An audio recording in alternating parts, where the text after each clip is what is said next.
ایک تازہ پیش رفت میں علاقائی حکام کے مطابق ایران نے امریکہ کو ایک تجویز دی ہے جس کے تحت وہ آبنائے ہارمز کی ناکہ بندی ختم کرنے پر آمادہ ہے، بشرطے کہ امریکہ ایران پر عائد پابندیاں ختم کرے اور جاری تنازع کو ختم کرے۔ یہ تجویز پاکستان کے ذریعے امریکہ تک پہنچائی گئی ہے۔ اس میں یہ بھی کہا گیا ہے کہ ایران کے جوہری پروگرام پر بات چیت کے بعد میں کی جا سکتی ہے، تاہم رپورٹس کے مطابق امریکی صدر ڈونلڈ ٹرمپ اس پیشکش کو قبول کرنے کے امکان کم رکھتے ہیں کیونکہ واشنگٹن کے لیے جوہری خدشات اب بھی بنیادی مسئلہ ہیں۔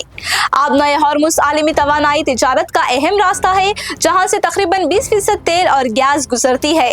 ایران کی جانب سے اس راستے پر پابندی کے بعد عالمی سپلائی چین متاثر ہوئی ہے اور تیل کی قیمتوں میں تیزی سے اضافہ ہوا ہے۔ برنٹ کروڈ آئل اس وقت تقریباً $108 فی بیرل پر ٹریڈ کر رہا ہے، جو تنازع شروع ہونے کے بعد تقریباً 50% زیادہ ہے۔ حکام کے مطابق امریکہ کی ناکہ بندی کا مقصد ایران کی تیل آمدن کو روکنا ہے، جبکہ ایران کی آبنائے ہارمز پر کنٹرول نے عالمی منڈیوں اور خلیجی ممالک پر دباؤ بڑھا دیا ہے۔ 7 اپریل کو امریکہ اور ایران کے درمیان طے پانے والی جنگ بندی ابھی تک برقرار ہے، لیکن اسے نازک قرار دیا جا رہا ہے۔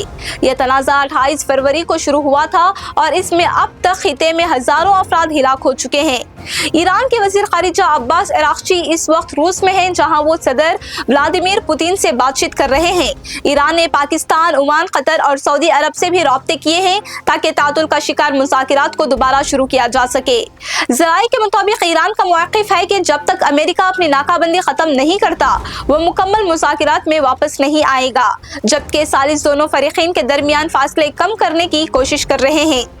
جنگ کے اثرات پورے خطے میں دیکھے جا رہے ہیں اور ایران، لبنان، اسرائیل اور امریکی افواج میں بھی ہلاکتوں کی اطلاعات ہیں، جبکہ بعض علاقوں میں جنگ بندی کے معاہدوں میں توسیع بھی کی گئی ہے۔